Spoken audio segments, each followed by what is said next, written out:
It is the heaviest, fastest, and largest combat aircraft ever built. NATO calls it Blackjack. The Russian pilots call it the White Swan because of its anti-flash white paint. For years, we thought the production line for this beast was dead, buried with the Soviet Union. But we were wrong. Russia has done the impossible. They didn't just upgrade old airframes. They restarted the entire factory line to build brand new ones from scratch. Meet the Tu-160M. It looks like a Cold War relic, but inside, it is a completely different animal. Today, we look at the rebirth of Russia's premier strategic bomber. To understand why the M variant is a big deal, you have to understand the manufacturing challenge. When the Soviet Union collapsed, the blueprints and supply chains for the Tu-160 were lost or scattered across Ukraine and Russia. In a massive modernization effort, engineers at the Kazan aviation plant had to digitize thousands of old paper drawings. They used 3D modeling to resurrect the titanium electron beam welding technology required to build the ship's massive center beam. The result?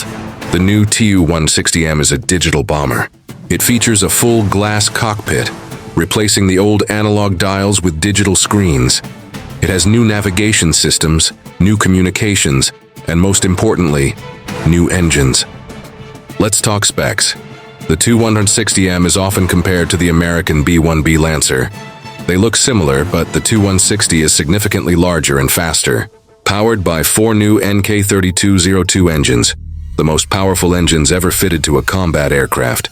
This 275-ton giant can reach speeds of Mach 2.05. That is faster than the F-35 Lightning II.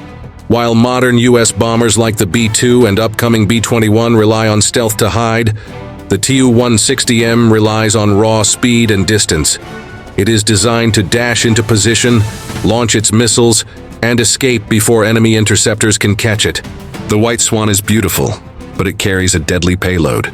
It has 2 massive internal weapons bays capable of carrying 40,000 kilograms, 88,000 lbs, of ordnance. Its primary weapon is the KH-101 cruise missile, which has a range of over 5,000 kilometers and stealth features. This means the Tu-160M can strike targets in Europe or North America without ever leaving Russian airspace.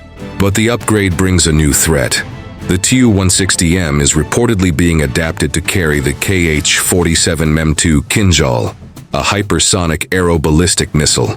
If confirmed, this turns the bomber into a high-speed hypersonic launch platform. The U.S. Air Force is betting everything on stealth with the new B-21 Raider. Russia is betting on size, speed, and missile range with the new Tu-160M. Proves that the era of the heavy bomber is far from over. The White Swan is back, and its wings are stronger than ever. What do you think? In a modern war, is speed still king or is stealth the only way to survive? Let me know in the comments.